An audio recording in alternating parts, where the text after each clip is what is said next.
If you're just joining us, you're welcome to the Focus on Z101.9 FM, your lifestyle, leisure, and business radio. Here, we put Ghana first. And this past week, we've had very interesting conversation around the world, and particularly in Brazil. There's news of the former Brazilian president, Jair Bolsonaro, who has been sentenced to 27 years and 3 months in prison, which was shortly after a majority of a Supreme Court panel voted to convict him on charges raised to an attempted military coup. On Thursday, 4 out of 5 of the justices had found Bolsonaro guilty of trying to illegally retain power after his 2022 electoral defeat to President Luiz Inácio Lula da Silva.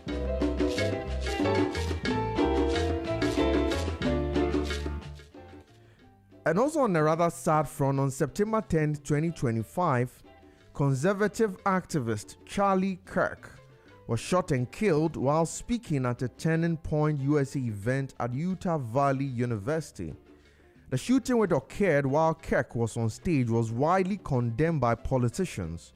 Authorities have since arrested Tyler Robinson, 22-year-old, in connection with the assassination.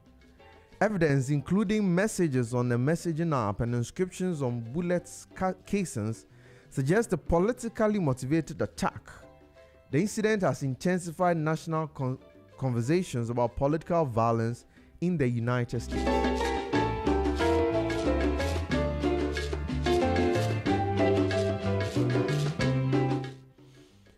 And also on an interesting front, Elon Musk briefly lost his title as the world's richest person to Larry Ellison, the co-founder of Oracle and an ally of US President Donald Trump.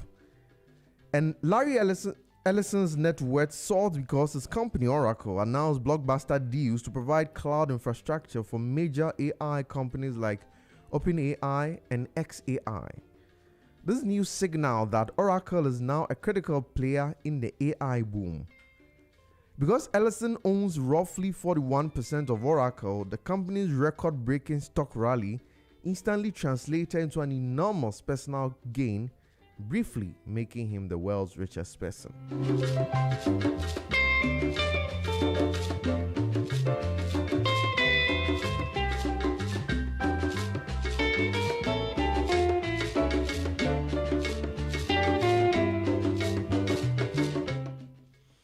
And on the Ghanaian front, the Ghanaian government has established a national research fund with a seed capital of 50 million Ghana cedis. The fund aims to support and promote local research, innovation, and technology across various fields, including science, technology, engineering, mathematics, and the humanities.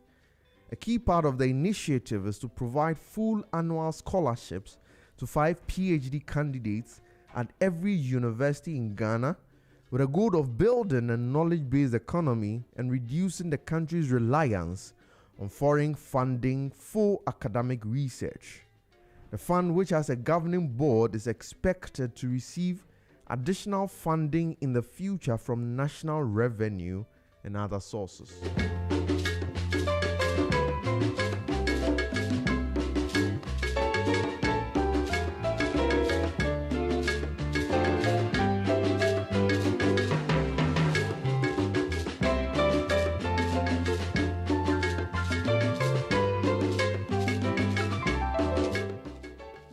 And also, IC Research, an investment firm, has released a report projecting that Ghana's inflation rate will drop to a single digit by September.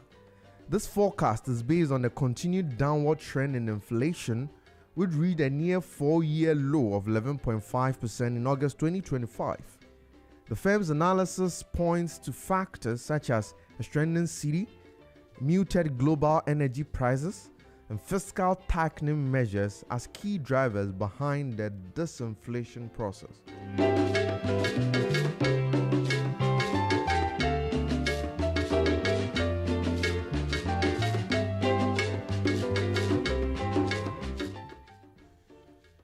Now, Chance, the rapper, is a strong advocate for Black Americans visiting Ghana.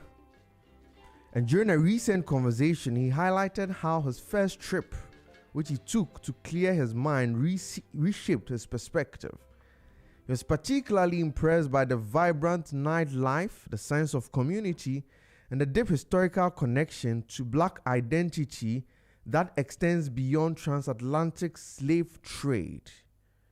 He noted that Africa, the capital city, has a constant, vibrant atmosphere that feels like a festival. Chance the rapper and the fellow artist Vic Mensah, who is of Ghanaian descent, has been actively working to bridge the gap between Black people in the diaspora and those on the continent. Their efforts include organizing the Black Star Line Festival in Accra, which aims to provide and promote unity and cultural exchange through music and art. You can get these stories and more on zmultimedia.com. And thank you very much for staying with us. We'll take a very short breather here. When we come back, we'll zoom right into the conversation. Don't go away.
Z101.9 FM, your lifestyle, leisure, business radio.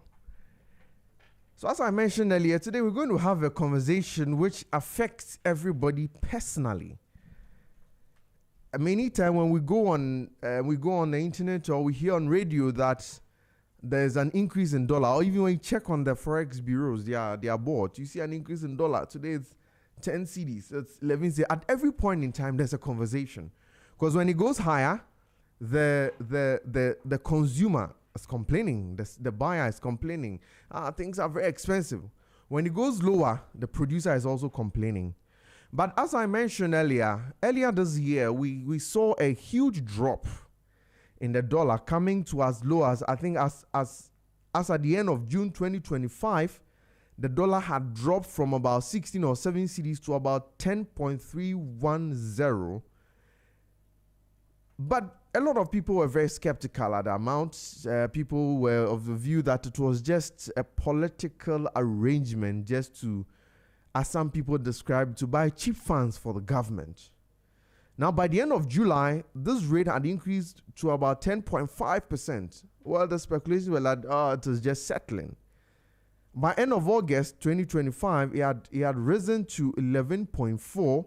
And as we speak currently, the dollar to the cedi stands at about 12.15 or 12.15. Now, the question is that, are we seeing a steady rise such that probably by the end of the year, it would have gotten back to the 16 cedis, where buyers and consumers would have had no benefit from it? Because as I mentioned, at the time it dropped, people were of the view that, sellers were not going to reduce their prices because they were still selling from old stock. Now, I presume the old stock is getting finished, but we are getting to a point where we are seeing the dollar rise, so then the prices are just going to fall back into this normal place. But I have some experts in studio who are going to help me discuss what these really mean. When we see these figures, what do they mean? Are they just something artificial or something that is coming to stay? We're going to look at how these figures are going to impact our lives as people in this country. And I have in studio Professor Enoch Opoku Entry, who is the Dean of Business, Entrepreneurship and Communications at Academic Cedi University. Prof, you're welcome to the studio today. Thank you very much. It's always a pleasure to be here at ZFM TV and all your digital platforms. Thank you very much. And we'll have joining us shortly Dr. Felix Laire-Silfi, who is a development economist and an executive director at IDER.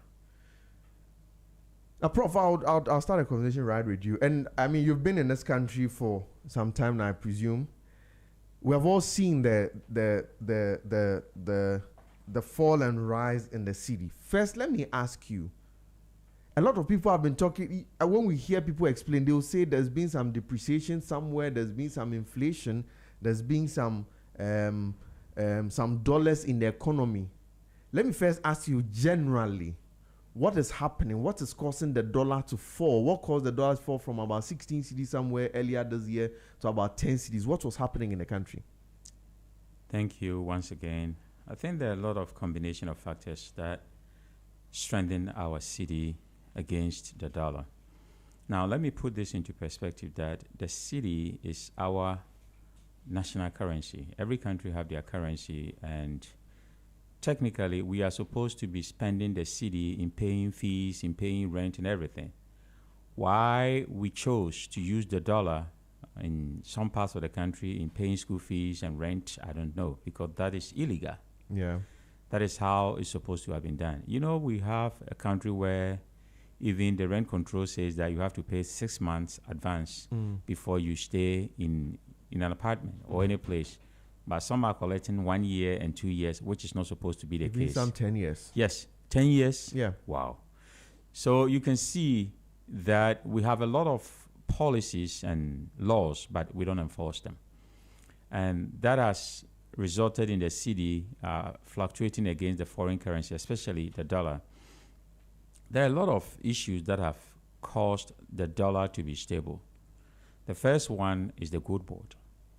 And if you look at the price of gold, it has received the highest of prices. Now it's about $3,400 per ounce. That means the gold price, and with the gold board, a lot of money were in individual pockets, or individuals were getting richer through galamsey that had become a national canker. And then the country was becoming poorer because the resources that we were supposed to use to build our roads and schools, individuals were mining them through galamsey, destroying our water bodies.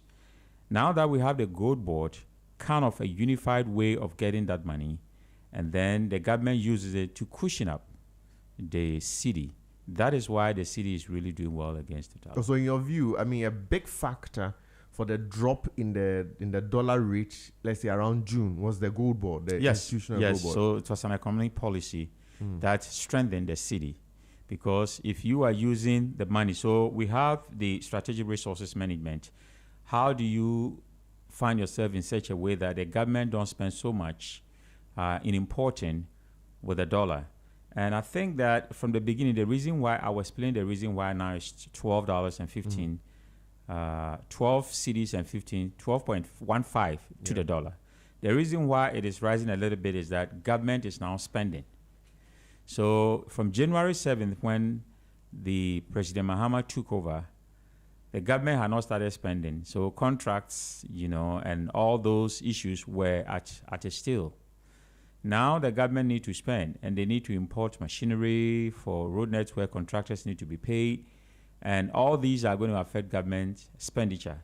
So 1, economic policies; 2, strategic resource management; 3, favorable global market is also helping the Ghanaian city to be strengthened. But Prof, let me just take you back a little, just on the gold board bit. I know it's possible there's somebody listening who has heard of gold board but does not know what exactly gold board does. So can you just generally tell us what gold board is doing first, and then why it is causing that drop? The gold board technically bring all gold, individuals mining gold, either on the surface mining or those who are legalized to do deep mining, all together. And when they come together, the government regulates the price, number 1. 2, make sure that the regulation, government buys all the gold and then sell it to the international market. So what it does is that it's just like the cocoa board. So cocoa board had a monopoly to buy all cocoa in Ghana. And then in doing so, they set up the prices. Farmers will send their cocoa in sacks. Cocoa board will buy them and then go sell it at the international market. And then the money that they get, they use it to, help the country in doing many things: roads, hospitals, schools, and all that. So that is what the gold board has done. And I'm told that even the lottery, National Lottery Authority, is trying to do lottery board. So there's going to be a lot of boards. And the idea is that you bring all those individuals, agencies working together, have a uniform price, so that there will be regulation and then there will be uniformity. But even for the lottery, I thought that when the new Lotteries Act was passed, now government becomes the only player in lottery. So all those, those that we had as our original payer, yes, all of those were supposed to collapse. Yes, but licenses have been given to different individuals doing their own thing. Bets. How so? And so you need to bring all of them together under one board. Okay. And then you regulate them so that people will not do whatever they want to do. And then the money. So once you leave everybody doing their own thing with different agencies, there are a lot of leakages. Excuse me. There are a lot of leakages in the system. And then to plug those holes and the leakages, you need to bring the board so that it will be a one regulatory body. And you know that there's a saying in Ghana that you cannot fight the regulator. Absolutely. So the regulators really regulate the prices. Now, those even doing galamsey are complaining that the government price is low, because the government will have to buy at a lower price and sell it at a higher price to make profit for the country. Okay. But that's interesting. Isn't it quite dangerous? Now, taking out the competition in the public sector and putting everything under a regulator, isn't that dangerous for our economic figures? Because maybe in the short term, they may look like efficiency, but is it sustainable? I think it is sustainable, but we need to be cautious here. If you look at the cocoa board and what has happened, the debt, they use the cocoa to get some loans, and then in the end, the farmers are not giving the right prices that they're supposed to get. And then there's a lot of debt also at the cocoa board. So we need to guard against that. And always I talk about the best practice or what we've learned. If we learn lessons from cocoa board, then we can do well with the gold board. Yeah. And the president meeting the press last week talked about this, that the city is now a brand here because of the gold board. That means that the money, if you are getting about almost $5 billion within this short period, $5 billion from gold sales alone to cushion the city, that means that we are getting additional resources. Remember, we are a country that consumes what we don't produce and produce what we don't consume. And that is our biggest challenge. And I think that to help this drive for the city, we also have to think about how do we consume made in Ghana products, rice, other food stuff, even clothing and shoes. we have to learn how to consume our own products. In that way, we will not spend a lot of money in exporting product. And another factor that is causing the drop of the cedi to 12, 15 from the 11 was that getting to December, a lot of business people import Christmas products because we are a nation that really celebrates Christmas. And people will have to buy Christmas gifts, Christmas clothing, a lot of Christmas stuff. And because of the import, they are importing December, so that by December or November, everything will be ready for people to buy. And because you buy these things in CFA and in dollars, because dollar is now universal money, because you buy these things in dollars, that is why the cedi is falling. So people are spending more in importing products for the Christmas. Right. Interestingly, and you touch on import, we chanced on a comment on social media where the speaker he said that, and I'll read it. Undeniably, Ghana's cedi is now the worst performing currency in the world in the third quarter in 2025, crashing 13.4% against the dollar. Even Argentina, drowning in crisis, did better at 11.5%. Our problem isn't just weakness, it's collapse. And the reason is no mystery. Ghana imports nearly everything: food, fuel, medicine. Year after year, when dollar demand surges, the cedi buckles because supply is never enough.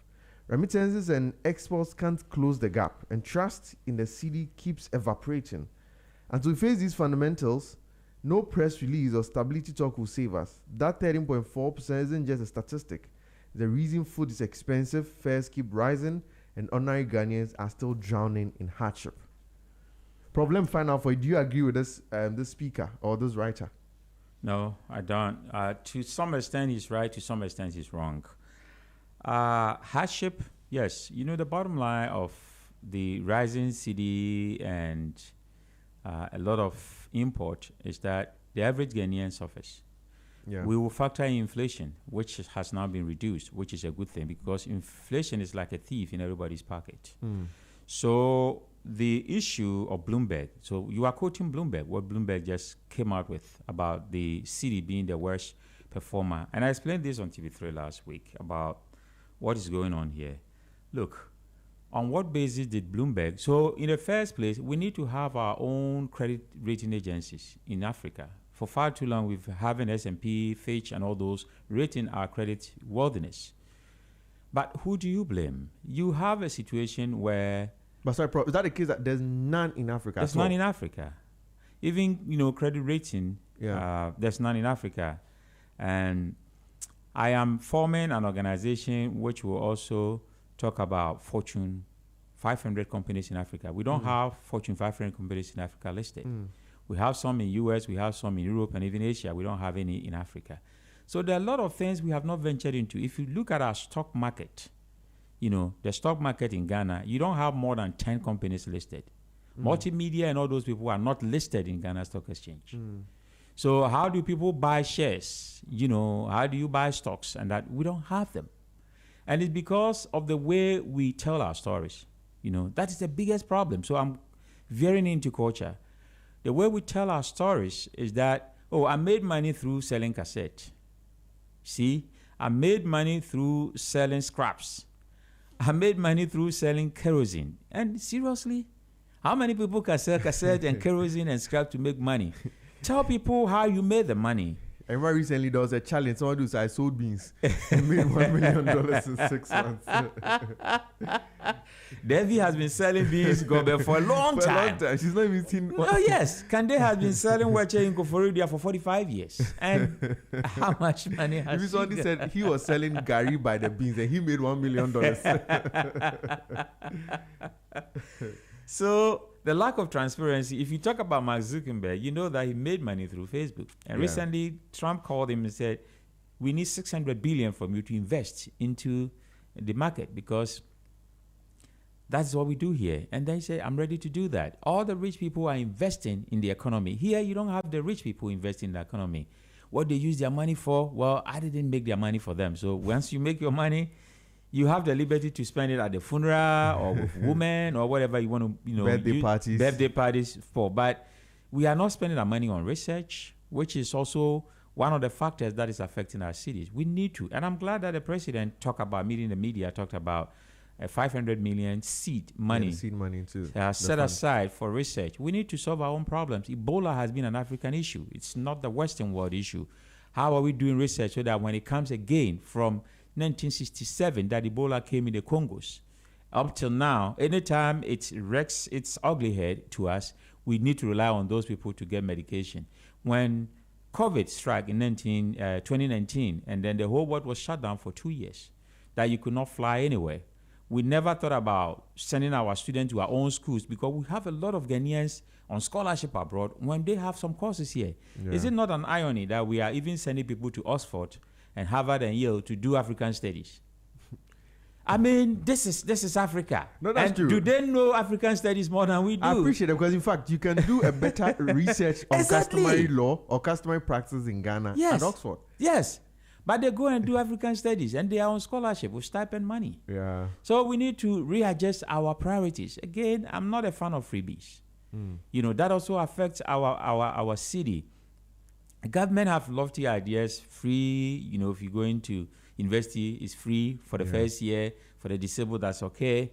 We have free sanitary pad. We have the Western world do not dwell more on the social aspect of freebies. They dwell on jobs. So let's keep providing jobs for the people. Once they have a job, they can pay taxes. They can pay for any fee that you ask them to do. So if you have free senior high school, which is a good policy because literacy is really important. Now we still have 30% illiteracy rate, which is awful. So literacy rate is good, but some parents can pay. Yeah. You see, some parents can pay. I have my kids. None of my kids was born in this country. Now my children have a fund, meal fund for the cafeteria.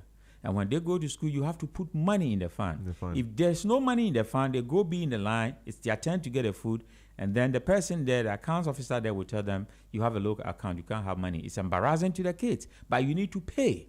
So once you cannot pay, they look at your salary and government will make an adjustment and give you some subsidy, let's say 20% or 30% on the meal. That is what even the advanced world do. It is not blanket, everybody gets it free. But those who can afford pays for it, and those who cannot afford it, government subsidize them. But when we do a lot of freebies and we are not spending more time in building factories, look, most of the youth have nothing to do. And if we don't give them something to live for, somebody somewhere will give them something to die for. Yeah. But Prof, back to the comment. So you were saying that you don't trust the figures coming from, is it? Bloomberg. Bloomberg. Yes. Because first you think that in Africa we should have our own credit rating agency. Yes, we should. Which you mentioned you are starting one. Yes. Right. But importantly, back to the comment. So do you think that there is a different story that Bloomberg is giving, different from that? Yeah, there's a different story because if you look, the researcher is part of the research. And because I taught in US for 21 years, you know, I know these things just like the flip of my fingers. Yeah. Now, if you are doing a research on Africa currencies and you pick Argentina, you pick Rwanda, you pick Venezuela. So if you look at the list picked, it is only Ghana that is in West Africa. Yeah. The rest are 2 East African countries, South American countries, 3 of them.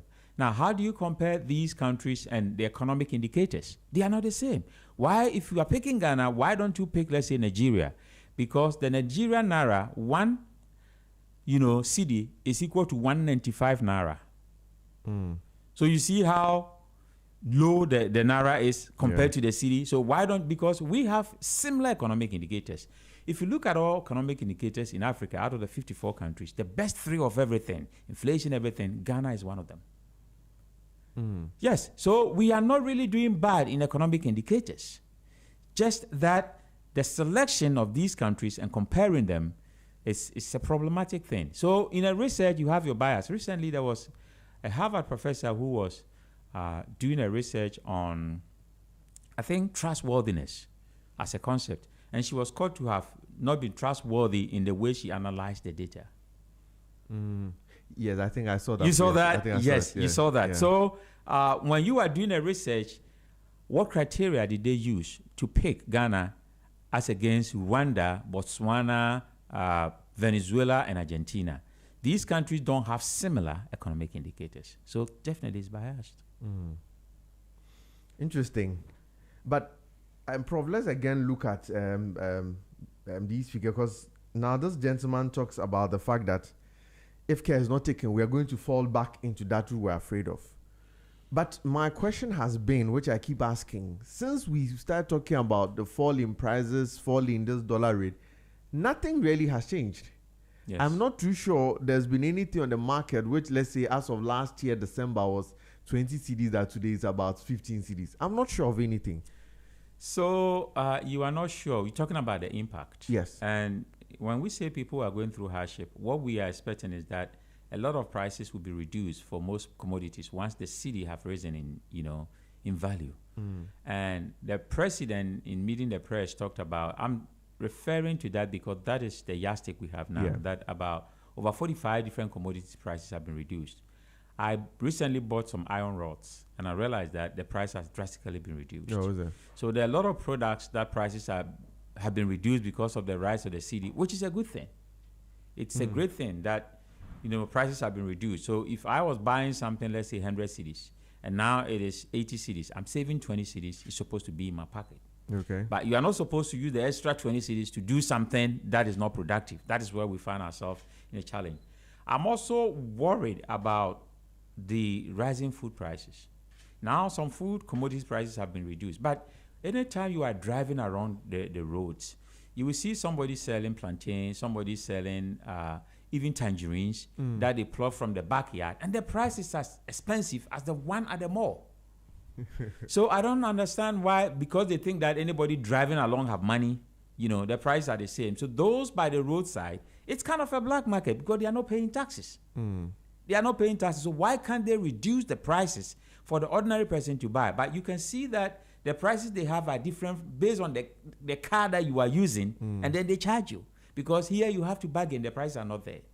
We also have to learn from the people of the East Africa, Kenya, Rwanda, Botswana. One thing that they do well in East Africa is that some commodities you weigh and get a price. Here we don't weigh anything before you get a price. Even the gari and the others, they have mangled the container in such a way that it's not full. Even when you are buying oranges, the basket is not full. They put some grass under it. So you see that dishonesty is a problem. It is clear to me that we are causing this to ourselves. If we decide that the cedi have risen, the dollar has gone down, commodities prices have to reduce, most of these traders will decide not to reduce their prices. And we don't have any laws, any LI, or any regulation in place for government to force people to regulate the price of food. And that is another problem. So we need to watch the food that we eat and stop importing food. My brother, do you know that Burkina Faso here, Traore, spent just 12 million to build a tomato, processing factory, and now we are importing tomatoes from there? If Burkina Faso have done it, why can't we do it? Now, within 2.5 years, they have their own passport, for the Sahel. They have a lot of things that they are doing. Burkina Faso alone have got 10 commercial airlines. Burkina Airline, 2.5 years. This young guy. Can't we have even one airline? Even our president don't have, a reliable airplane that he can use. Can't we revive Ghana Airways and get about 10 airlines based on the money that we are having from Gold Board and other places? So our priorities should be right. And until we get that right, I think that we're going to run in circles. But speaking of the impact on imports and the media encounter, let's just take a listen to a short excerpt from His Excellency John Dramani Mahama when he met the media this week. Still speculation. It's also coincided with a period where we saw a reduction of 50% in remittances because citizens in the diaspora were taken aback by the rapid appreciation of the cedi.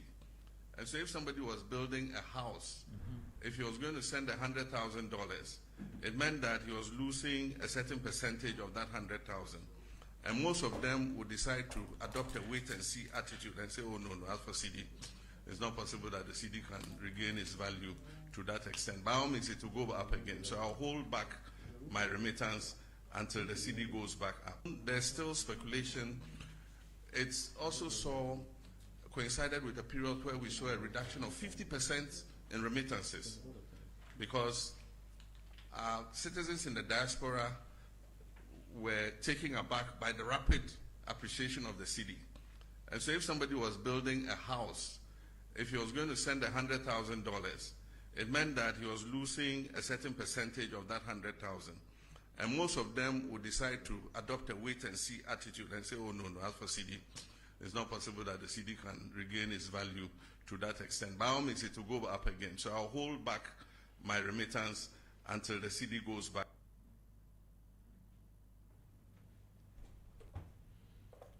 Right. I mean, interesting perspective the president brings in there, especially when people. So it looks like there's still a lot of speculation.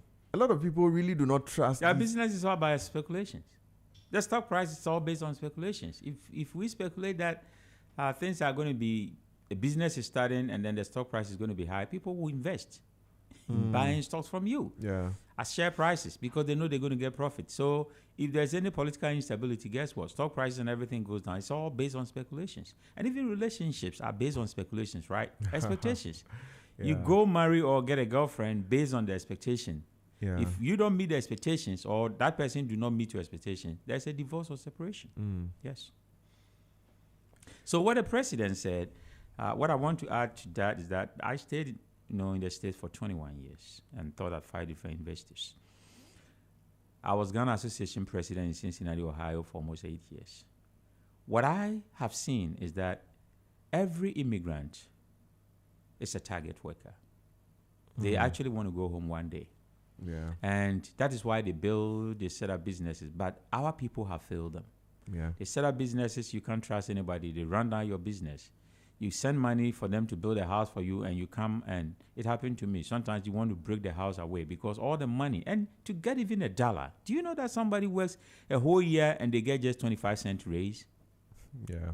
So to get that money is not easy. And if that money, you bring it home and they don't take good care of it, then you have a problem. So the scenario he gave of, I like the word he used, citizens, our citizens in the diaspora. Look, Ghanaian citizens in the diaspora love Ghana more than those here.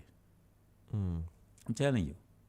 There was a guy who was sending money to his parents. He was not even eating. He had 3 jobs. One day, he had gone to the 3rd job. He had put one foot in the car. He was about to put the other one. He put his head at the back of the seat, and he was dead. Wow. People don't sleep. The stress. Yes. Working so hard so that they can provide something for the family home. They can change their fortunes at home. And when they go through all that situation and the money is not taken care of, then they have a problem. So if I have $50,000 to invest, let's say I took that from my 401k, which is my retirement money. I'm withdrawing from that, and when you are withdrawing from a 401k, you pay a tax component of it. So I'm supposed to take $50,000 to start a building project. But then the cedi have risen and the dollar has reduced. That means my $50,000 is now like $40,000. It's not going to reach what I want to do. So guess what? I'll keep the money in my account waiting that hopefully the cedi will drop and the dollar will rise, because when it was 17, it was easy to send $100 to somebody. Yeah. That would be 1,700 cedis. So much money. Now that it is 11 or 12, $100 is nothing, right? It's 1,000 Ghana cedis, and somebody can chill with it one night. So if you look at the situation that you find yourself, it means that you can't send money much home because the value has drastically reduced. The last thing I want to talk about before you ask your next question is that if the president is talking about our citizens abroad, remember from Kufuor's time, remittances from abroad was even higher than cocoa money. So if you look at, we have almost 5 million Ghanaians abroad, and the money that they send home really cushions this, economy.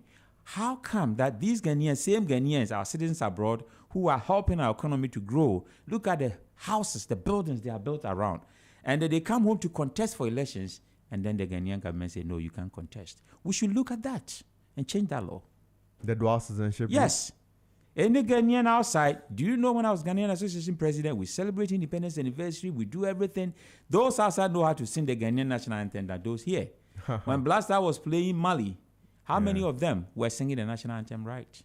But I guess the reason for that is that government wants a single loyalty, because then the person holds two passports. The fact that you are a dual citizen doesn't mean you, because if you are Ghanaian and you go to America, you were born here, you can rise up to vice president of the country in U.S. So why do we make laws so that our own citizens cannot contest because we are dual citizens? You are not loyal than them. They are very loyal because, do you know psychology has proven that even we dream in our mother's tongue? So what is your mother's tongue? Yeah, Chi. Chi. So you never dream in English because that's your learned language. Your mother's tongue is Chi. You dream in Chi. Is it? I've not thought about it Yes. that way before. Yes. So That's my how- dreams, I speak Chi. Yes. I haven't thought about that before. Now start dreaming and noticing your dreams.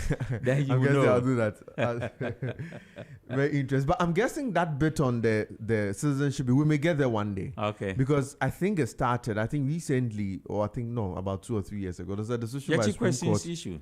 Yeah, Jachi Kwesi, he was prosecuted on it. But you know, there was a Supreme Court judge who, he had a dual citizenship, and the Supreme Court struck out a part. I think a part that affects Supreme Court justices, I think so. Yeah, it should be for everybody. Any dual citizen who comes here and prove their worth and want to contribute to the growth of this country should rise to become even the president. We shouldn't limit anybody. They are Ghanaians. The former Prime Minister of UK had a green card from US. Yes. I don't know why we are limiting ourselves on this. Because we have great talents there who want to come and help, but we are limiting them not to come with this scrap of a law that prohibits them from coming to help their own country.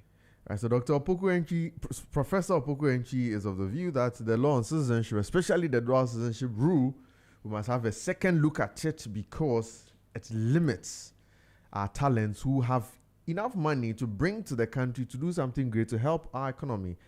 And we've been joined in studio by Dr. Esifia has joined us in studio. Doctor, you're welcome. Thank you. In fact, I was about moving to the question of imports and exports. Then you just walk in. I know that then you were just right on time because I know you have a big interest in that space. And we had just read some comments from social media where they had been talking about how this consistent importation of food, fuel, medicine is drastically affecting our economy, and that is in the view of the writer. That is why he thinks that the inflation rates have been going up and down. Let me just ask what your general thoughts are on that before we move on. Okay, so good morning, Prof. Good morning, and, sir. finally, we have met. That is how destiny works. I think I've been seeing you on a few occasions on TV3. Oh, yeah. Yes, I normally do commentaries from afar. I It's been see. a long time. Nice meeting you. Yes, nice meeting you. too, Interesting. yeah. And I have been following your submissions on other media stations, and I think it's a very, you always give deep kind of submissions, and that is commendable. Thank you. Okay, so Atakra, thank you. You meant to say the exchange rate, not the inflation. I meant the exchange rate. Yes, yeah, correct. so you are right. You see, from independence days up till this moment, we've never changed the structure of our economy. And everybody knows, even basic elementary economic class will tell you that the structure of the economy we've been operating is mainly import-driven over export. And this is because even our primary export commodities are raw. We export them raw, in a raw state. And so we don't get much from it. And from toothpick to the rice we eat and the chicken we eat in our homes are all imported. So yes, normally when things like this happen, your currency or your local currency actually tend to suffer a downward trend or depreciation. If you look at the article written by, or the report of Bloomberg recently, the marginal depreciation, I think it's about 13%. 13.4. 30.4, yes, thank you for the information. So that marginal depreciation has been, mainly import driven because, we are heading towards main festivity, which is Christmas festivity. And periods like this, importers will have to import so many goodies, be it food kind of commodities and other Christmas related consumables and all of that, and artifacts. And so whilst, with their intention to increase their import, they will definitely demand more of the forex. The foreign currencies. Yeah. And so when it happens like that, definitely there's going to be a pressure on your local currency. People, I've heard on few media platforms where people are advocating like the Bank of Ghana should intervene. I don't think it is the right call. Yeah. Because at the beginning of this particular government, at that time we needed Bank of Ghana intervened because we needed stability, and they did a good job with that. There comes a time they need to steady the equilibrium trajectory, and see whether it is efficient to continue intervening or allow the, price signaling effect, which is actually, controlled by the forces of demand and supply in the forex market to operate. And that is where we are. And if you study data, you could see that, the equilibrium actually lies between 10 and 12. And I think even the president made mention of that in one of his submissions. So we being at 12 is still within the equilibrium trajectory, and we are not that worse off as people are alluding to. In fact, if you compare year on year kind of depreciation, you could see that last year by this time, I think the cedi depreciated by 20% as compared to 13.4. And so we are not that bad. But the point is that what do we do to change the structure of our economy? Is to boost productivity, boost local, industrial kind of investment. And how do we do that? It starts from agriculture. I keep saying it. Because if you have all the factories in place and you don't have raw materials, you still, resort to importing raw materials. But Ghana, we are so blessed to the extent that, Atakra, even at your car park, remove the concrete floor and put rice or maize there. It will still grow and you can harvest it. Unlike, countries like Dubai, which is, desert, driven, and they have to do a lot of, soil kind of management before they can even them, they are able to produce rice and then are able to export some of them.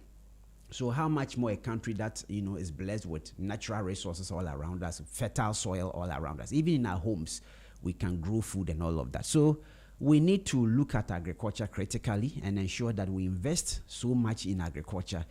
First, to enhance our consumption, ensure that we consume what we grow and grow what we consume, and then also to provide raw materials for our industrial production, and think of even adding value to some of our primary export commodities like cocoa. I will not mention gold because we are talking about agriculture now. Yeah. You understand? And then timber, we export timber as well, and other agricultural kind of non-traditional export commodities like pineapple, banana, and all of that. We can, be innovative enough to turn some of them into juices and well-packaged, standard, that meet international or global market standards and export them. So if we do that, then we can, ease off the burden on our local currency. Because, you see, this government has done so much, but there is something that I think I have to draw their attention. And I don't want my friends in NDC to think that I'm attacking the government. When they came, according to the State of the Nation address that was given by the president, it was, revealed that we spend about 2 billion for rice importation alone, and about 300 million, I stand to be corrected, Prof, for poultry, products and offals, yemade and all of that. Now, then Kokon Ketenkete, I thought was a brilliant kind of model to boost local poultry consumption. Look, today is Saturday. Before I came here, I had to attend a quick, program, naming ceremony or whatever. And the food that they were sharing over there, chicken. Go to funerals and weddings and other. But even chicken is a meal that at every time. Exactly. Breakfast, lunch, supper, each day. Exactly. Chicken. But you see, whenever I make this point, they say, we just came in together. But Atakra, how long does it take for broilers to be, to be produced? Averagely 3 months. You understand? So and these are low-hanging fruits that the government can actually rely on. And this one, I'll put it at the doorstep of, his minister in charge of Agric. After launching the Feed Ghana as part of the 120-day program, 120-day social contract that, he had with I was thinking that at least then Kokon Ketenkete would be the first thing that, he will look at. It's about giving.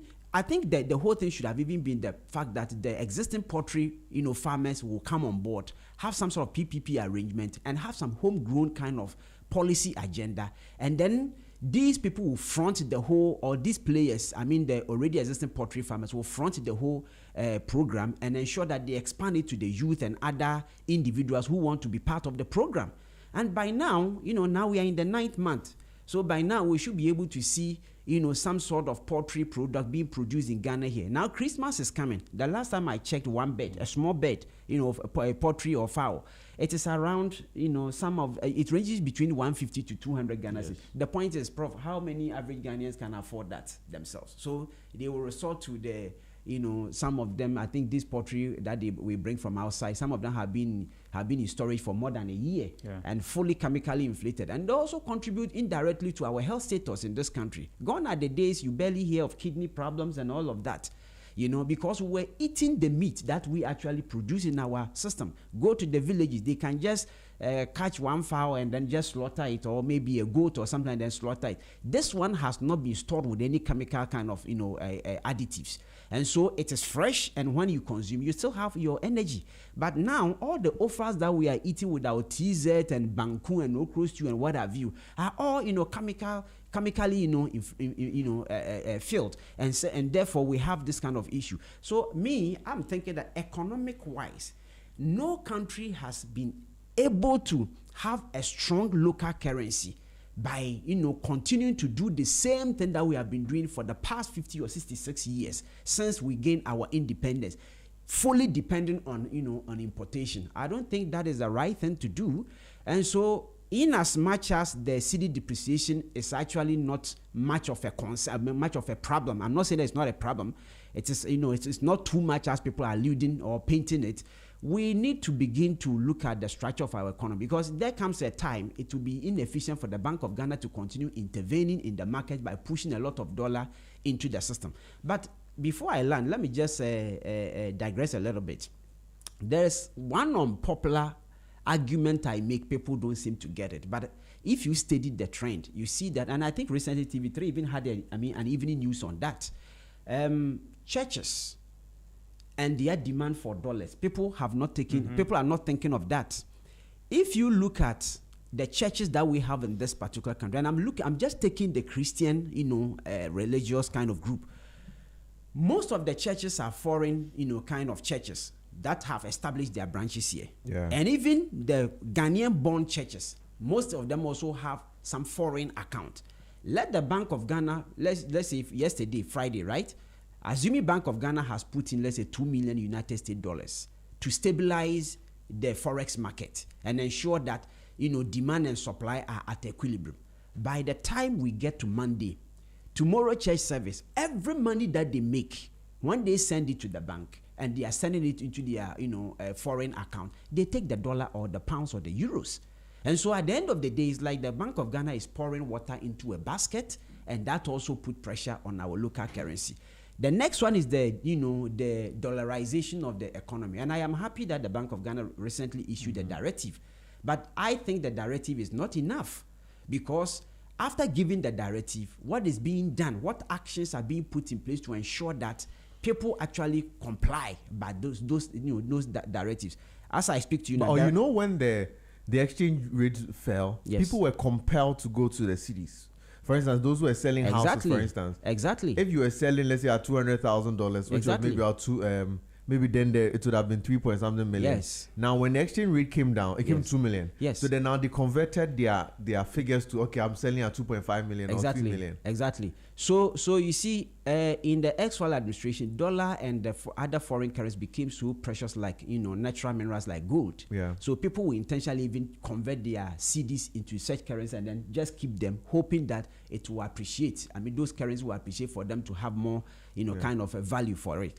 But when the depreciation came, look, Atakra, you cannot quantify the relief that it gave to the ordinary Ghanaian when we enjoyed that appreciation of the city for that space of time. Yeah. You could see fuel prices. It is a killer for all of us who drive. Yeah. Even those with small cars, we're actually struggling. And so when the decrement came, we actually enjoyed. And I think the only thing that the government did not do is to ensure the price regulation was in full force. Even though we saw some marginal reduction in goods and services, in the price of goods and services, we didn't actually enjoy it that much. But now that there is a marginal increase, Atakra, go to the market. All the traders have increased their prices.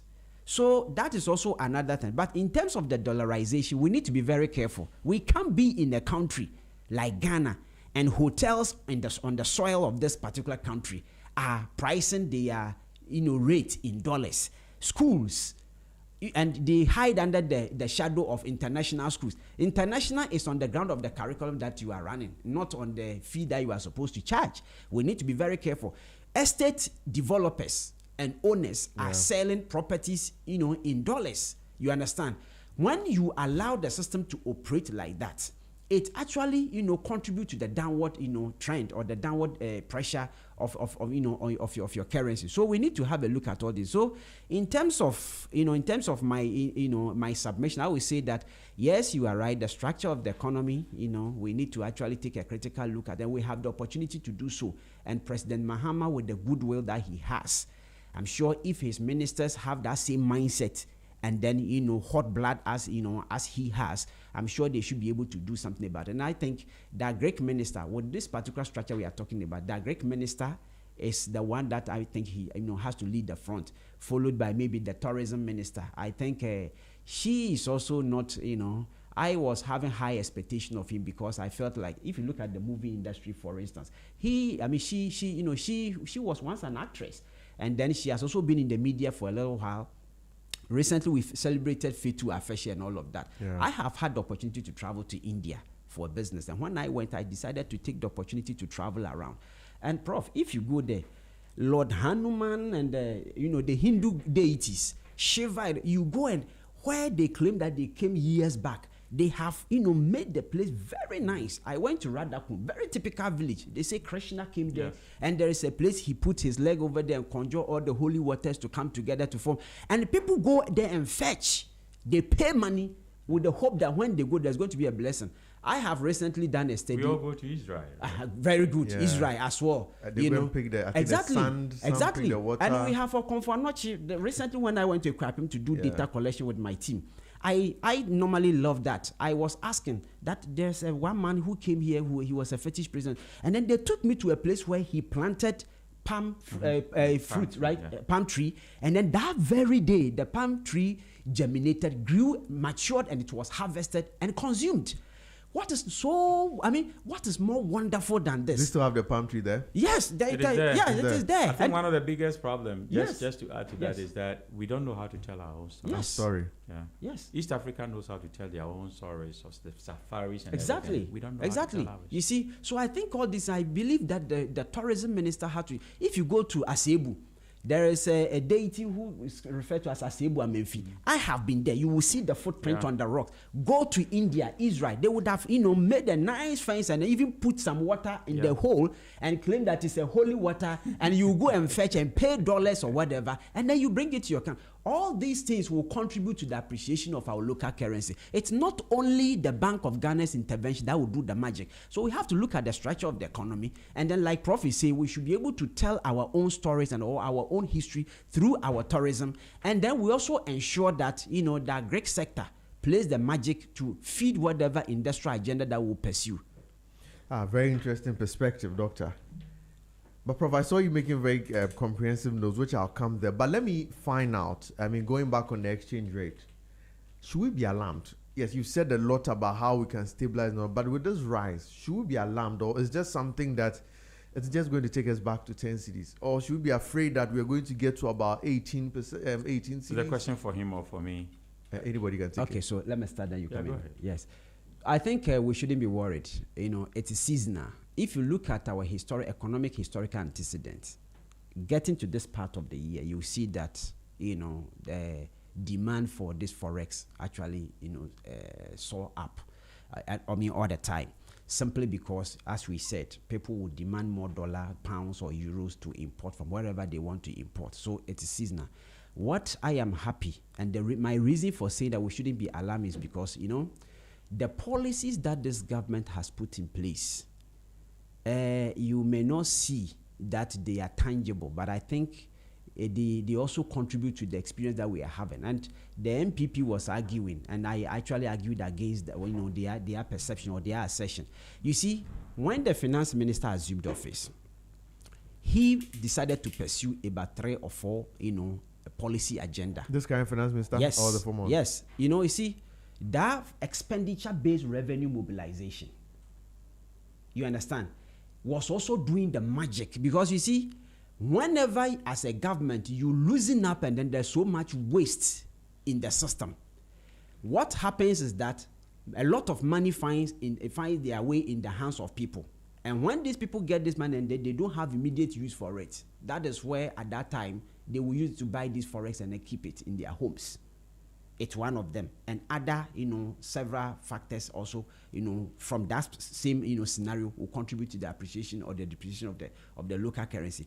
Aside that, he decided to also pursue what is called the, effective public financial management kind of policy, ensuring that now, even if you're a ministry and you want to give contracts, the finance ministry ought to, ensure that there is value for money in terms of the pricing of the contract, and ensure that there is even availability of fund to fund the project in the first place. So government is not accumulating debt. It's also one of the ways, and then ministries cannot just sit down and then inflate contract figures and then just pay in the name of we want to spend our locations by all means, you understand. So that is also there. Then improving revenue mobilization using technology is also doing the magic. The last time I checked the data, GRA is almost crossing the threshold of their yearly target, and that is very good. Now the inception of the gold board, take it or leave it. Gold board, if they continue the way they are they are doing, it means that it has come to stay, and it's also contributing so much. I think recently I heard the CEO saying that by the end of the year, I think we will see some sort of value addition in terms of processing. I hope it is not just a political talk, and processes are on the way to actualize that particular promise. Then I think it will be a good contribution. So we don't have to be alarmed. What we are experiencing is not the reason. Another it's something reason, normal. Yeah, it's normal because you see, it is not external. As people also were saying that, international oil prices have gone up. It has not gone up that margin that we think we have to panic. The whole thing is that it is internal, and Bloomberg got it right by talking about surge in importation, and therefore there is increase in demand. Once we cross this particular threshold and maybe hit early part of the year, demand for foreign goods apart from food commodities will also decline, and therefore importers will be very, very careful in terms of importing a lot. And so that will also reduce the pressure on our currency. And with the policies in place, gold board on board, and ensuring that our cocoa sector, we are also doing the right thing and all of that, I think we should be fine. Prof, there's no cause for alarm. Should we be alarmed? No, I agree with him perfectly. We shouldn't be alarmed. If you look at where we started from 17, almost 17, came to 11, we never reached the single digits, and now 12. So we are within the threshold of where our currency should be, especially when government has started spending, and then we have contractors also being paid to, the Pokuasi road is terrible. We had to fix some of these roads. In fact, when it rained last night, you can testify how terrible our roads are. So government will have to spend a lot in building our dilapidated. And I'm pretty sure if you have used the Kwabinya to Kitasi road, then you know that. Yeah. Last night even, I was in traffic up to 11 p.m. Wow. Yes. Where? On which road? Yes, I came from what road? This road sometimes misses me. I was coming from Somenya. Okay. So I was using that route until I got to this place. So means you came to Dodua. Dodua Road, yes, Okay. that's the name is Dodua. Okay. And that road is terrible. Yeah. Very terrible. Even from here through transitions to Kwabinya was so terrible. I'm so telling you, that traffic is up there. there very was heavy. huge traffic. So we should not be worried. I want to talk about the economic problem. And the economic problem starts with unlimited wants. And then it goes to scarcity of resources. Then we have choices, and then we have the opportunity cost. So if you look at our wants, they are unlimited. But look at the plethora of resources in the bellies of our land.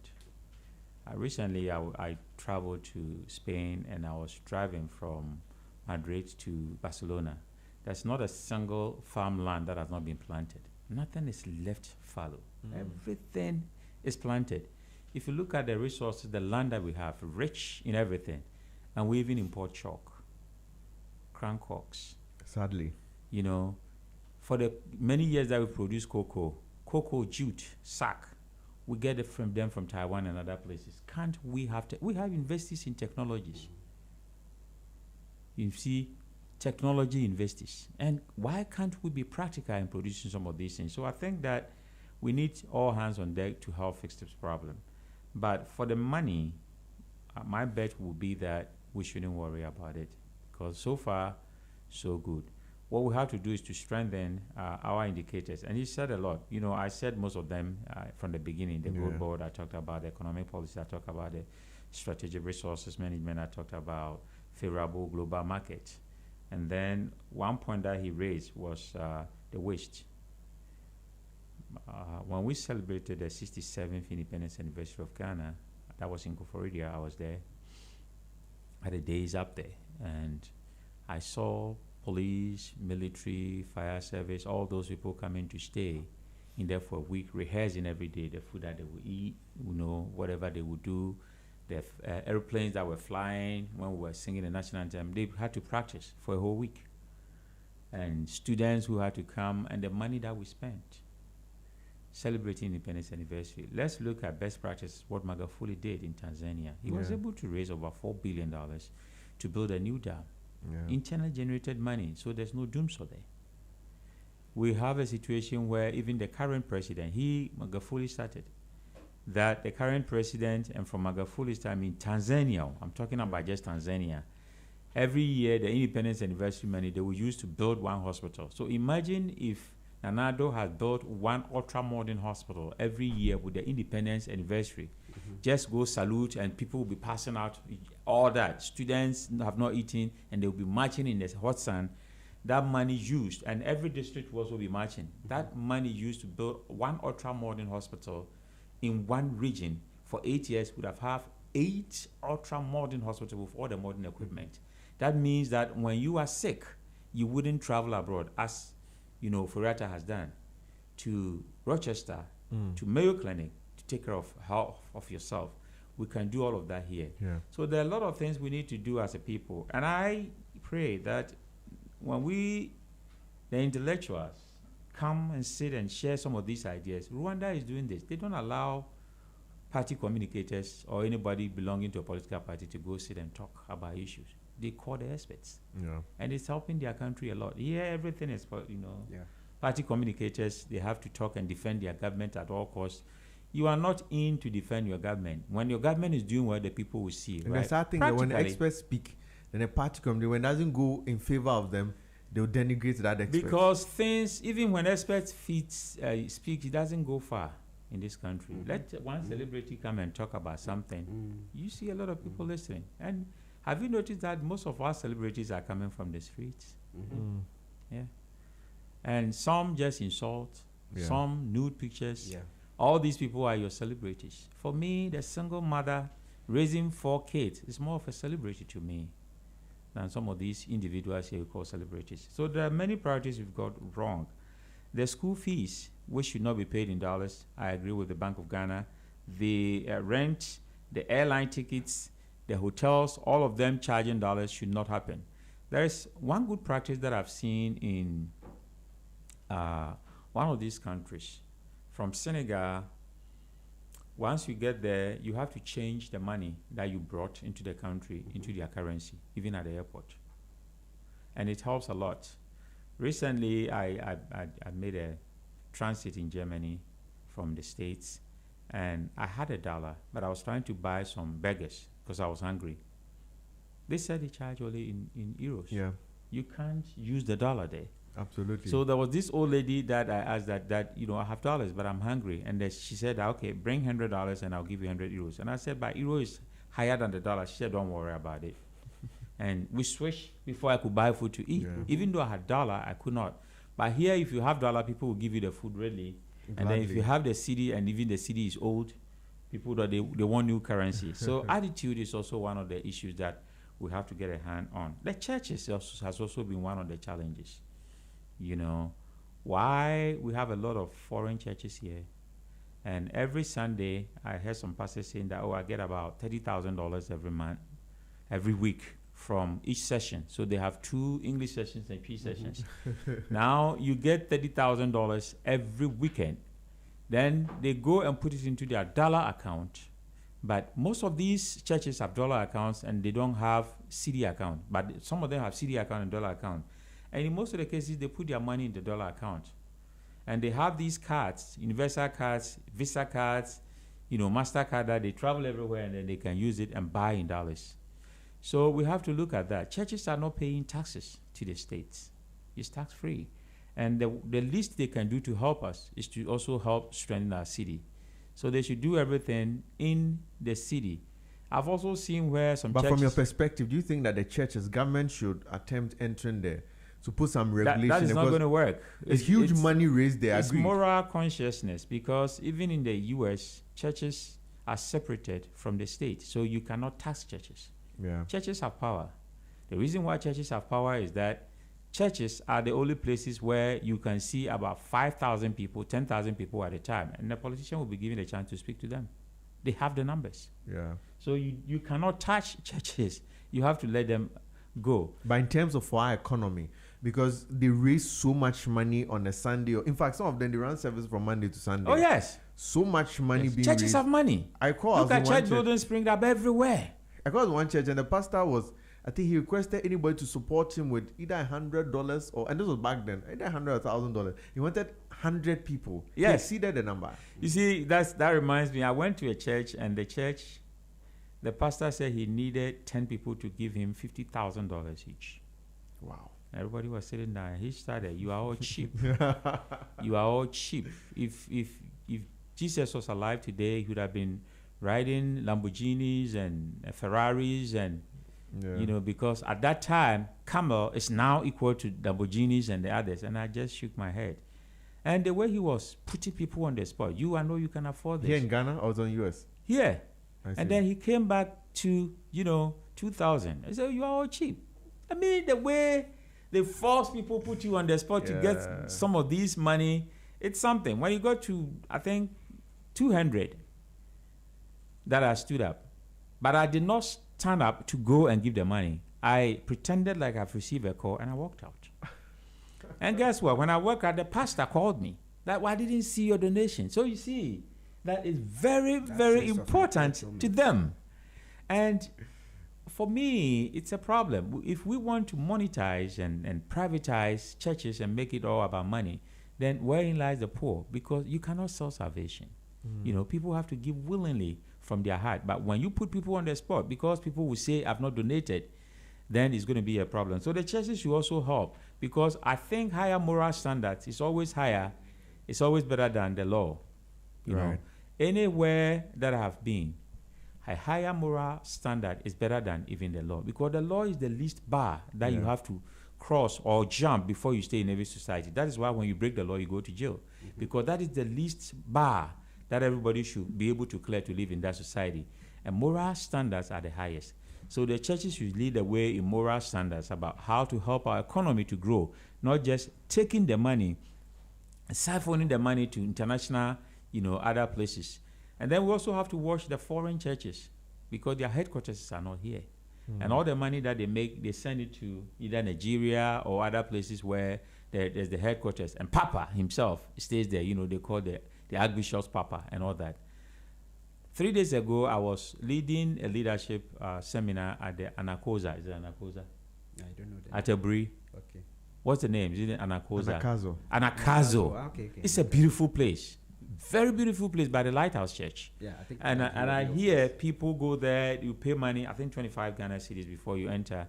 And if you're going to go on a tour, you pay some money before you do that. Some of these things are also tourism sites. Right. If you go to the Cape Coast Castle and the Elmina Castle, even parking lot is not there. Places to park your own car is not there. But So it means that we have to invest a lot more in tourism. tourism. Tourism. He was talking about India, the Hajj Matal, and all, all those people go there to see. Christians that go to Israel and the money that they get from those coming on the pilgrimage and coming to see where Christ is. But only 3% of Israelites believe that even Christ came to that place and existed. They don't believe it. But I guess then we'll have to tie in what you said, that we have to start getting intentional about our own story, because we have a lot more here that we can use in generating lots of money. But we don't tell it. We don't have to go elsewhere. We've politicized everything, and we are all thinking about the next elections instead of thinking about the next generation. Right. I think, so let me just add a little to what Prof is saying in terms of the tourism that he just ended with. You see, another thing is also that we have demonized most of our history when it comes to our culture and tradition. As I was earlier, in my earlier submission, I made mention of Okomfanochi and all of that. even when we hear of Konfano or Konfanochi, we think we are talking about fetish or diabolic kind of worship and all of that.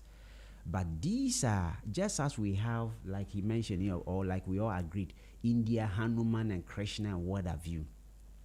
These are the deities we are also blessed as a country. The Obruman Kumo da Pejan or Sono, Asebu Amenfi or Konfanoche, Yasantua, and all of that. They are historical abode when they were alive, where they were living. We could have even, made some sort of tourist kind of business out of it. That is why I said I expected so much from the honorable minister in charge of that particular sector, because she has been in the sector in terms of an artist or whatever in that particular sector. So when it comes to experience, you can't beat her for that. But I don't know whether sometimes when they are in office, the politics or whatever also or the lack of goodwill also set in. We need to take we need to actually take a critical look at that. And then, as Prof was saying, whenever you reject your experts, I've had the opportunity I have not stayed in US maybe as Prof has been there, but I went there for some small conference and I realized that for the 2 weeks I stayed there, whenever they are talking about the economy of US, I can't claim that I have much experience over there. But it's all professors. But I could see that professors, yes. Some of the professors I read their tests with Professor Roma, Branson and all of that. These are the people who were speaking on CNN, whatever. When it comes to economy, they are the people who are actually contacted to give their brain and all of that. Here we don't do that. Another critical thing, that may be long term, but I think since Prof is in academia, maybe they can advocate for that. Education. Our kind of education is also important, and we can't run away from that. As we speak, from kindergarten to the university, almost everything we study is abstract. Mm-hmm. And I'm sure people like Prof who have been in the state and maybe have worked over there, now they have come here. If they had their way, they could have, done something about it. But it's a system they have to fix themselves in. But we need to be deliberate about it, because you see, in China, they are learning how to use gold to do so many things. You are in this country, you are learning, how many times Muslims pray in a day. And then a whole BEC exams, you see a child with the feet in the bucket of water so that he or she will not sleep. Learning who is the mother of Christ. And at what age was Christ baptized and all of that. I'm not saying it's bad, but these are things that they teach in Sunday schools, isn't it? Yeah. So why do we have to spend time and then be teaching kids about that in school at the same time? Again. So I think that the kind of education we give to ourselves, start getting practical about we have to be practical about how we can even, harness our natural resources to do things that will actually inure to the benefit of our society and then our own personal economic life. If we don't do that and we continue to do things the way we are doing, look, in school, when you make a mistake, the punishment is weeding, isn't it? Mm-hmm. So what are you trying to tell me? It means that weeding itself, or farming, more or less, you are telling me that anybody who holds a cutlass to weed is the person, it's more or less the person is under punishment. And I think it's a wrong, impression. When I was growing up, when I make mistake, my father would let me do squatting. Before I could say Jack, I was playing school football and I was very fit than I could expect. These are some of the ways, innovative ways you can make a child, you can correct a child. Yeah. But making a child read or making a child using some sort of thing that can actually harness your resource. In fact, I guess with this in educational, I think we are moving away from there, because I even know now in secondary school you can hardly punish even a junior. No problem. But it's getting better. I know there's still some places. I didn't do that. Let me chip in a lot on this. If you come to Academic City University, that is exactly what we're doing. Prof. Fred himself, who was vice president at one of the top organizations in America with a lot of inventions, Siemens, is a top engineering person. He came to build the engineering department for Ashase before he moved to Academic City. I came with similar background on leadership and entrepreneurship. We have a lot of Lucy Japon, who is Wabren Japon's sister. Dr. Lucy Japon is also an engineering background from UK. So we have a lot of individuals who came in with that practicality in mind, experiential learning thing. So let me take this opportunity to educate people. And I agree with my brother that our curriculum has not that kind of education has not helped innovation. If you look at Simple Bloom taxonomy, and I have a book on it, I've written 9 books, leadership and entrepreneurship books. Next month or so, I'm going to launch a new one on wisdom and leadership, how the models work together and how we can pass the torch to the next generation. If you look at Simple Bloom taxonomy, defining and then giving formulas is not learning. So if I write a book and I define leadership in a way, and then you memorize that and define it the same way, what have you learned? Nothing. But learning begins to take place where we begin to analyze, to synthesize, to evaluate, and then to create. So learning is for creation, it is not for consumption. And if you just consume the information, we cannot measure any competency there at the definitions or formulas. And that is where we are still. It is okay to memorize some things because law is one of the areas that you need to memorize and quote. So, and the best lawyers we have in Africa are those who can memorize. It is not. I mean, so now we're moving from there. Yes. It's coming to critical thinking. So we need to analyze situations and then look at them in a way we can use the information we have to create something out of the learning situation. So that should help. We also have the regulation agencies. Now we have a lot of people talking about you are not a professor, you are not a doctor, don't use that title and all that. Yeah. That is also going on with GTech. GTech, one thing that I found interesting was that if you did, let's say, engineering, and then you are trying to publish in, let's say, history or geography, they will tell you that it doesn't relate to where you studied. That is not what happens in the advanced world. We have somebody with a psychology background who is a dean at an engineering university. Imagine somebody with psychology background doing research with somebody with engineering, and then the kind of research that they can come out with. So the world is moving to that kind of multi-area of publications instead of just one-sided. That because I did economics, masters and PhD, I have to always publish in economics. When you can partner with somebody with geography, and then together you can do a lot of nice publications. So that is where we should move towards education. And all these tie down to one thing. When education is getting right, when agriculture is getting right, when we have our health system right, when we have our churches and the mosque right, then it will strengthen our money based on the policies that we are putting in place. So that when we use the Cedi in everything that we buy, again, I'm emphasizing that it doesn't help anybody. That you live in a country and then you are paying rent, you are paying school fees, you are paying even at the churches. And then you are buying airline ticket in dollars. Let's use our money. The more we patronize our money, and this is patriotism, the more we patronize our money, the more we strengthen the city. And the more we strengthen the city, the more things will be easier for us because just one city can buy you a cocoa instead of 5 cities or 4 cities. Absolutely. So Prof is saying that the more we strengthen our education, strengthen our health care, and even agriculture, we're going to strengthen our money. I'll take a very short break here, but we conducted some polls on social media, and I'll read it out after maybe later. During the break we can have a conversation. So out of 181 people, we asked them a question of the increase in the exchange rate. What they feel about it. 12% say that increase is to their benefit. I'm guessing they'll probably be on the production side. 36% says it has increased their cost of living. 36% will say no, they expected it to go high, so nothing has changed for them. And for those who suffered a temporary setback, they form 16%. So I asked my audience, where do you fall in this, the increase in the exchange rate? But I would also take your, maybe during the break, I'll take where you fall here. But I'll take a very short break here, and as being the focus on Z101.9 FM, your lifestyle, leisure, and business radio. When we come back, we will wrap up and take final comments from our speakers. Then we can bring the show to an end. So don't go away. Stay with us. We'll be back shortly.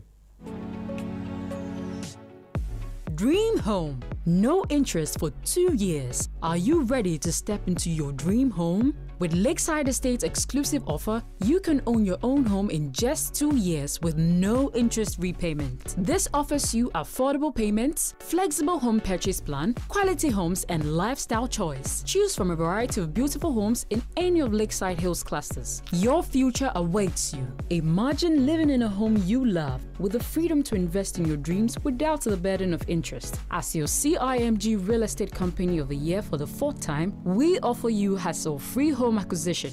Call us today on 020-477-5040 or 020-141-8622. Don't miss out on this incredible opportunity. Call us now to learn more and schedule a tour for our available homes. T&C Supply.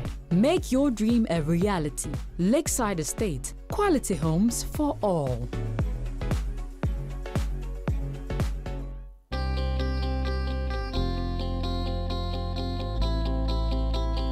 Are you an entrepreneur, a CEO, a C-suite executive, or a game changer shaping industries? Ready to share big ideas, connect, and uncover new opportunities? Then get set for the 2nd edition of the CEO's Breakfast and Networking Meeting, themed The Rise of the Conscious Leader, Power, Profit, and Principles.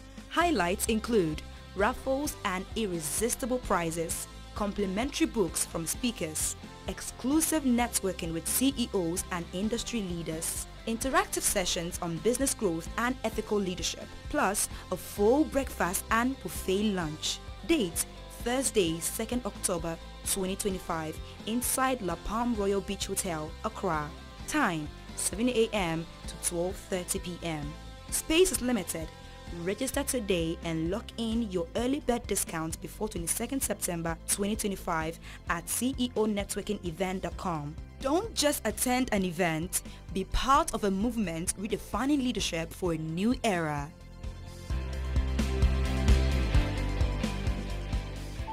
In the heart of Accra, nestled in the vibrant neighborhood of East Legon and New Beacon, a 360 multimedia firm has emerged. Introducing Z Multimedia. With a steadfast focus on lifestyle, leisure, and business, we set out to bring high-value oriented programs that captivate the taste and desires of our audience. From the captivating airwaves of Z 101.9 FM to the dynamic visuals of Z TV and the innovative realms of Z Digital and the incubation of advanced technological knowledge at Z-Tech, every facet of modern media is meticulously curated to engage and inspire. Also, let's not forget the new-founded newspaper now under the Z Multimedia umbrella, delivering insightful journalism with a business focus. Join us on the journey where innovation meets inspiration, where lifestyle meets leisure, and where business thrives. Change is here. Z Multimedia, your lifestyle, leisure, and business platform. That's still the focus on Z 101.9 FM, your lifestyle, leisure, and business radio. Now, are you an entrepreneur, a CEO, a C-suite executive, or a game changer shaping industries? Ready to connect, share groundbreaking ideas, uncover new opportunities, and gain practical insights the scale of your business? Then don't miss the 2nd edition of CEO's Breakfast and Networking Meeting themed The Rise of the Conscious Leader, Power, Profit, Principles. And this is a transformative event exploring the balance between influence, profitability, and principled leadership, equipping you to lead with impact and integrity. The exciting raffles and draws with irresistible prizes, complimentary books from speakers, exclusive networking with CEOs, industry leaders, and many more. The date for this event is Thursday, 2nd October 2025. The time is 7 a.m. to 12:30 p.m. And the venue is La Palm Royal Beach Hotel, Accra. The space is limited. Register today to lock in your early bird discount before 22nd September 2025. And to register, you can visit ceonetworkingevent.com. One word. ceonetworkingevent.com. And don't just attend an event, be part of a movement redefining leadership for a new era. So before we went off on the break, we're still looking at the exchange rate and the impact on our economy. And we've looked at it from different angles and different sectors. But maybe before we come to the end of the show, I want to find out from you, after all has been said, Doctor and Professor, after we have spoken about education, healthcare, the government must do this, but the government must do that. We as a people also, what can we do to help solve or to help maintain a resilient economy. Yes, there's so much government can do that we may appreciate that government is probably not doing, but we as a people, what can we also do, or what must we do? And I'll start with Prof. Thank you. You know, one sad thing about the average African mentality is that if my political party is not in power, then I'll do everything not to support the government in whatever they do. It's also because our politics here is the winner takes all, which is a problem. That if a political party wins, you have somebody who is a brilliant person who can contribute, that person is fired from the work, and then the brain that they have goes waste, which is a big problem.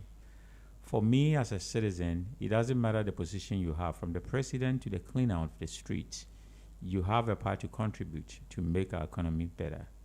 Whether you are selling by the roadside, make sure that your prices on the Abu road is lower than those who are selling at the stores and they are paying taxes and they are renting a place, because yours is just on a tabletop. But I began by saying that you go and the price is the same or sometimes higher by the roadside based on the number of, the car that you are driving and the price at the mall. That is something we should look at. And then we should all have faith in ourselves and in the system, because I believe in the gift of troubles. Troubles help us to have good judgment. And when we make good judgment at the churches, at the mosque, at the workplace, and contribute our quota and commit to whatever we do instead of just showing interest, because there's a difference between interest and commitment. Those who are committed see to the logical conclusion of everything that they do, and then they feel that kind of ownership, sense of ownership. So everything we are building in this country, we own it. It is ours. And we need to work hard to make sure that the city is strong. We are not hoarding the dollars. And there's these Abochi people, I don't know how they operate, because it's kind of a very complicated economist. I'm not an economics person. Will tell how they shuffle the economy, how they are able to send some monies abroad and all that. I don't know much about that. But I think we should also have a hand on how they operate and how they help or they do not help in fixing our city strength. Other than that, I believe that we'll get there one day. I'm a positivist. And this country, if we all put our shoulders on the wheel, we can push it to the level that we all want it to be. Okay. Doctor? Yes, so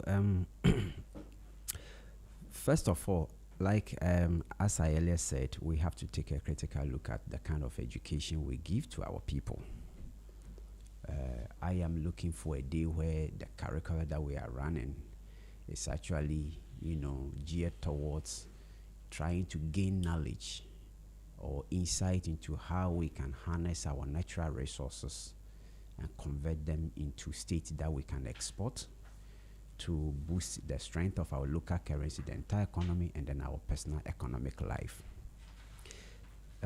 Prof made mention of the churches not being, we don't have to touch them or something because they have the numbers. I agree, but let me kindly give a different dimension.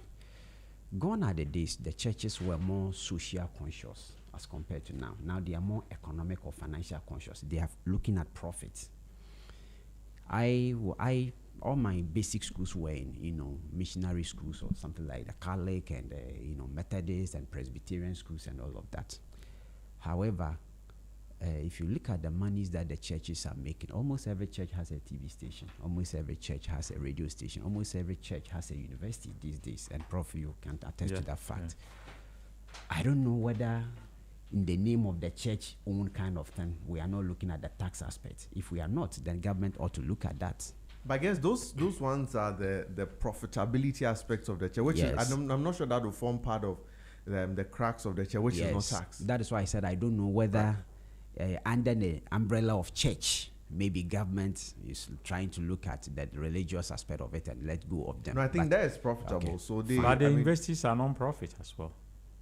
I think that's how the church universities are non-profit. So you cannot tax a non-profit. Yes, it's a non-profit, so you cannot tax them. But you see, they charge school fees. We'll have that conversation at a different day because so if in fact beyond, beyond even the churches, there are lots of universities I know who are non-profits. Yes. Yes, which we'll have that conversation. Ashase is non-profit, so you cannot tax them. Absolutely. That is a conversation. But they charge for a in different dollars, right? Yeah. No, exchange. It's not in cities. Okay. It's in cities. So you could see that there is some sort of profit-oriented consciousness behind there.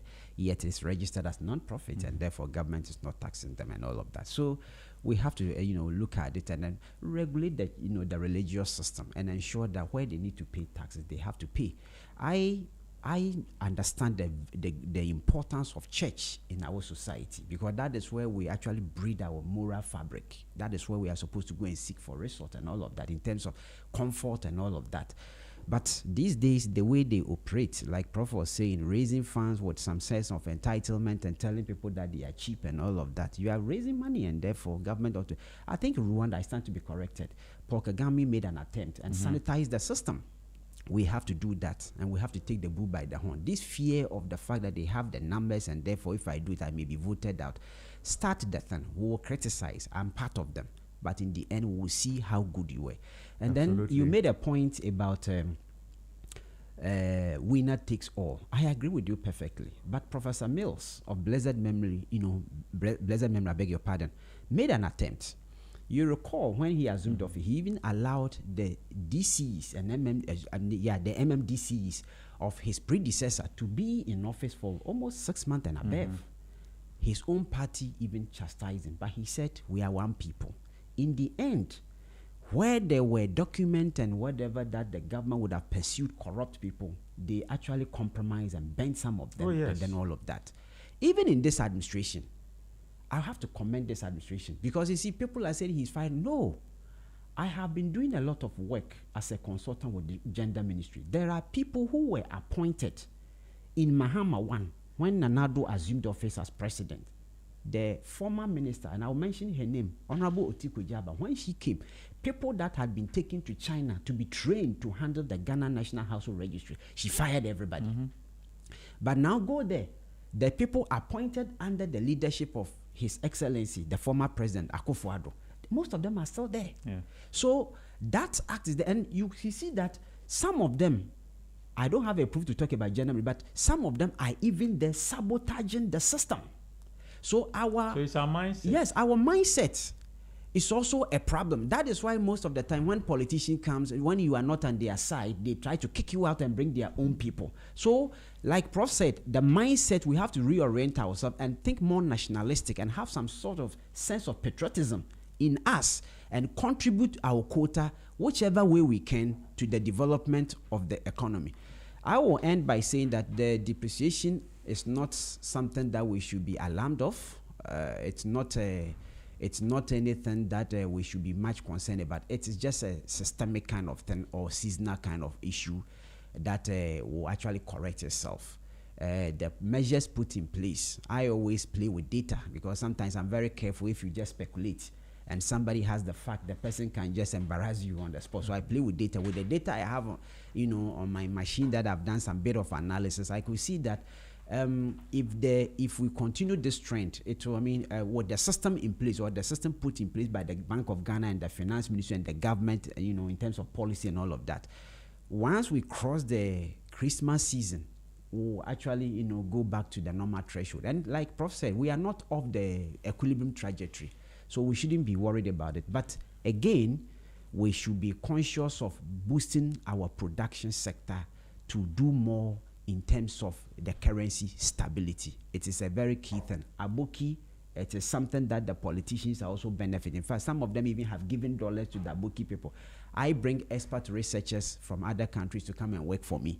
I pay them in dollars, but this is what I do. I take your bank account, give it to my bank, advise them, then they pay you. And they give you little for your traveling expenses, then you go back to your country. I don't take the dollar or the Cedi and go and then do market at the black market, do business at the black market and get the dollar and pay my expert. I don't do that. But people are doing that, and we need to check all of that. So let's all work together. Is it illegal to do that, the Aboki people? Yes, it is illegal. So why are they still doing it? So that's what I'm saying. The politicians are part. You see, it all comes back to the enforcement. It's a dicey situation. So we need to, and then in terms of anyway, that's why you give extensive explanation. I'm not going to go there. So I think in the nutshell, we need to actually contribute to our quota. And Right. price regulation. Ghana is a mixed economic system. It doesn't practice free market economy. And that is why NPA is there. Sam George, what he's doing with DSTV is a good thing, because you can't have a good economy than Nigeria, and they pay cheaper. That's you are actually paying more, very controversial. And all of, no, I it's mean, not controversial. Facts are facts. You understand? We'll have a no, And because then- there are different and interests then- in there. And then the price system in the market. Yeah. We have a unit in the Ministry of Trade. That is to ensure that there's price regulation in the system. Prof was Yeah. talking about tabletop even selling at higher prices than the malls and all of that. We need to check all this, because all this will contribute to the hardship in our society. Right. Thank you very much. At least my guests, they do agree about the fact that there's no cause for alarm. But I'll just take 2 social media comments where, commenting on the exchange rate. One says that this simple accounting is a cash flow problem. Basic elements are well balanced, just that expenses slightly outweighs income. When the inflows from the expenses begin to come, things will be normal. Go and learn about cash flow. That's what you run your financial LIF. I'm guessing that's in response to the president. One other says that the city is in free fall. Rivers are turning brown from Galamsey. Ghanaians are showing up as refugees in other countries. The streets of Accra are swallowed in darkness because the street lights do not work. Yet government seems unbothered. But many thanks to my esteemed guests. Today I've been joined in studio by Professor Enoch Opoku Entry, who is with the Academic City University, and Dr. Felix Larry Silfi, who is a development economist and executive director, IDER. Thank you very much, sir, for your time and for your invaluable insights. Many thanks to all our viewers and listeners who spent their Saturday morning with us. We are particularly grateful for your time. And until we come your way again next week, Saturday, do well to stay safe and always think about Ghana first. Thank you very much. God bless us all.